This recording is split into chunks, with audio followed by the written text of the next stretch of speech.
First of all, let me thank Enda Kenny and it's your party, Enda, for this great hospitality here in Dublin.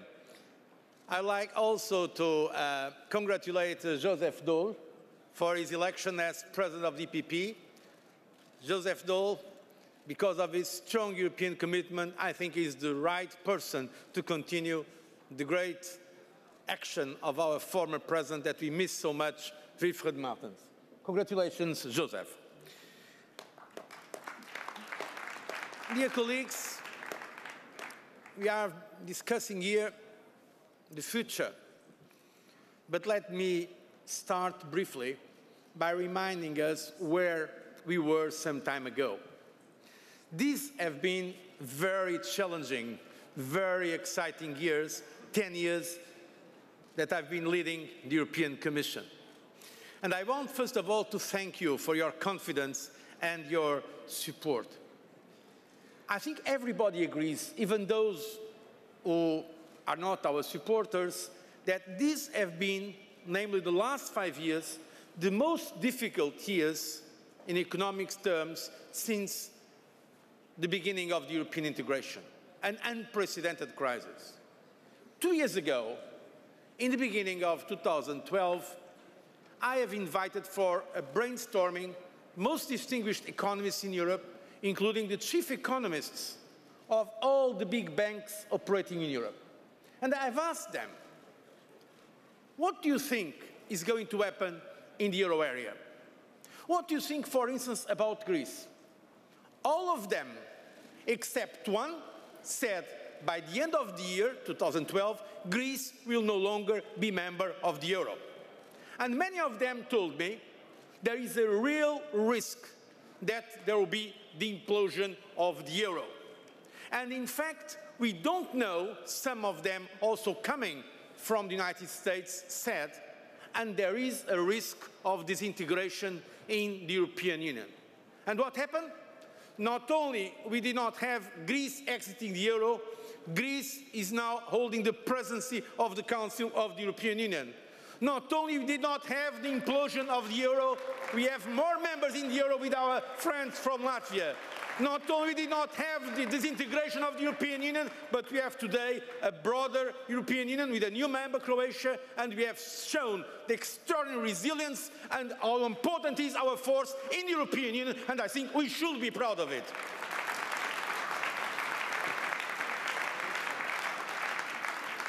And this was possible because at all levels we have shown responsibility and solidarity. One cannot go without the other. Responsibility because we had leaders at national level that understood the difficulty of the situation, and instead of giving up, they were able to lead their countries in a very difficult situation. And here I want to have a very warm and sincere words of congratulations to you and the Kenny, to what we have been doing here in Ireland. This country was the first to exit the adjustment program, and this was due to your leadership, to your party, to your government, and to the courage of the Irish people. And now the same is happening. Portugal will exit the program, I'm sure, in May, with the leadership of Pedro Passos Coelho. Greece, for the first time during many decades, has already had a primary surplus, thanks to the courage and leadership of Antonis Samaras. Cyprus, the last country to have a program, is already recovering, thanks also to the leadership of our friend Anastasiadis. But other countries also had gone through very difficult moments. When Mariano Rajoy assumed the responsibility of the government of Spain, almost everybody was saying it is unavoidable to have a full program of adjustment.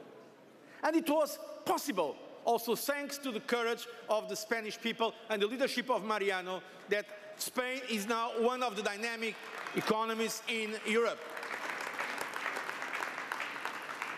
And other countries that were not in the euro area, who were living extremely difficult moments, like Latvia. And Latvia, with the leadership of our friend Dombrovskis, was able not only to overcome the crisis, but to become the new member of the euro area. So those who were predicting the end of the euro, they saw the euro area enlarging and showing how important is our common currency. And just yesterday, the president of the European Central Bank, Mario Draghi, said the euro is an island of stability in the world. Can you imagine that some time ago, Angela Merkel, Herman Van Rompuy, myself, and the European leaders, where we were going to the G20, we were listening to some leaders of countries that I can tell you are not the best governed in the world. They were giving us lessons about how to manage the crisis. And now, the euro is considered the island of stability in the world. And we can see that, in fact, we were able to stick to our principles, and we were able to resist the prophets of doom. We were able to keep the line and show our resistance. This was possible through responsibility, but also through solidarity. And I want to thank all those in the most rich countries, the less vulnerable countries, that were able to show solidarity through these times. Of course, the biggest economy in the euro and in the European Union, Germany, and I want very warmly to thank Angela Merkel for her leadership role during these very challenging times.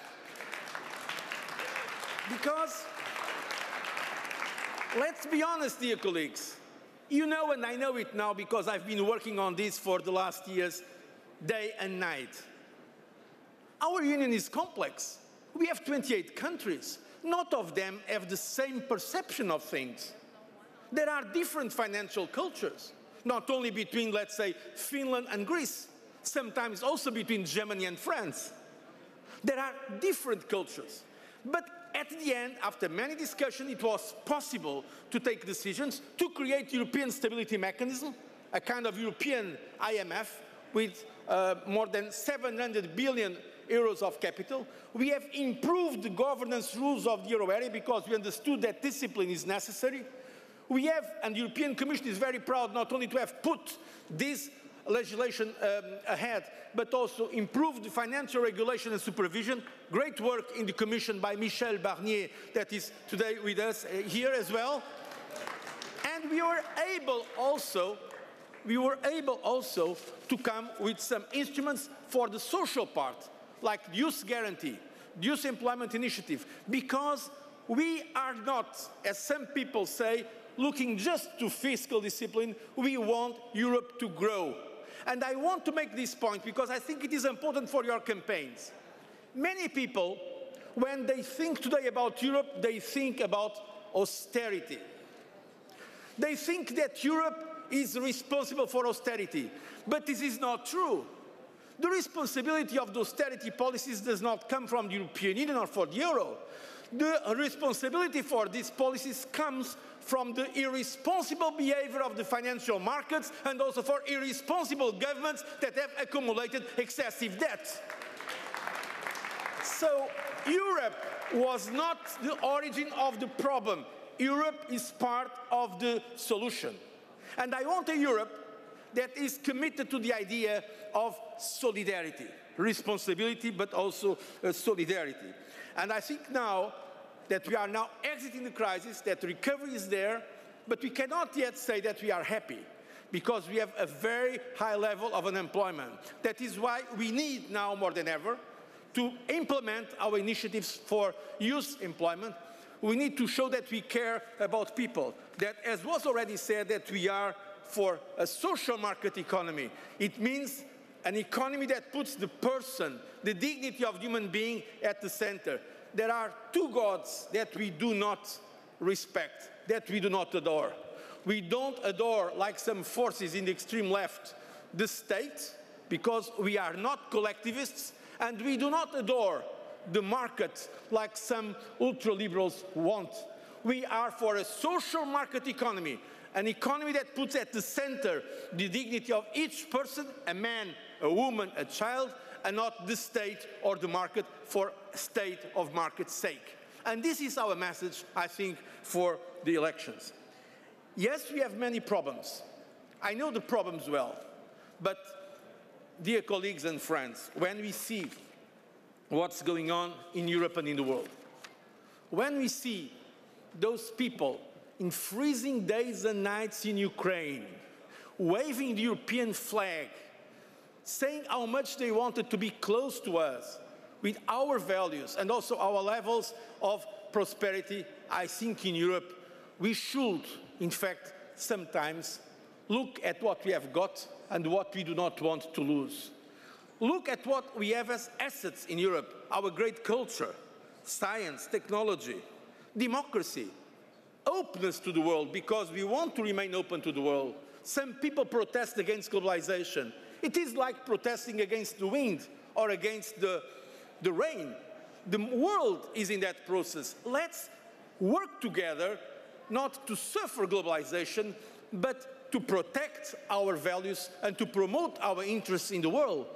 This is my idea of openness, also to open those in the world that have not enough to eat or not clean water to drink, to development countries, those who are the poorest of the world. That idea of openness that is so much at the core of the European Union. And I think, dear colleagues and friends, that we need to have some to be proud of Europe, some pride in Europe. I think that a message of confidence is important. Went together with Herman Van Rompuy. I was, on behalf of the European Union, receiving in Oslo the Nobel Peace Prize.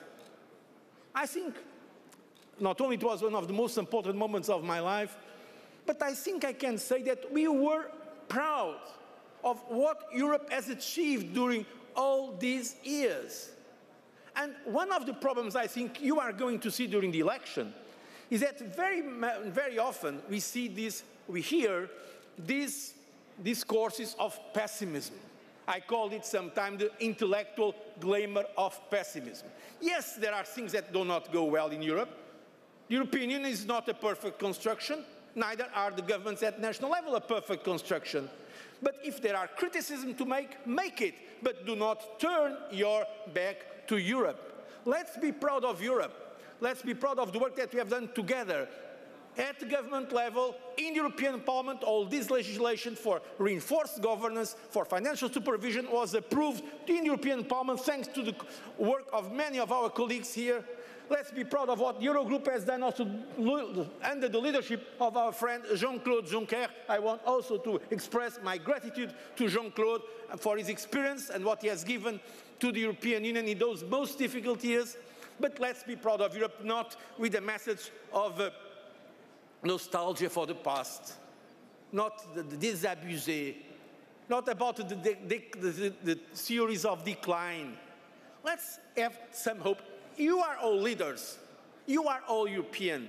And you know very well that we can only lead if there is a message of hope, a message of confidence. And I'm sure that with this message, Europe will get out of this crisis not only united, open, but stronger. And it is with hope and confidence that I'm looking to the future of Europe. I thank you very warmly for all your support, and I wish you, all of you, the best for the elections and for the next years in our European Union. Thank you very much.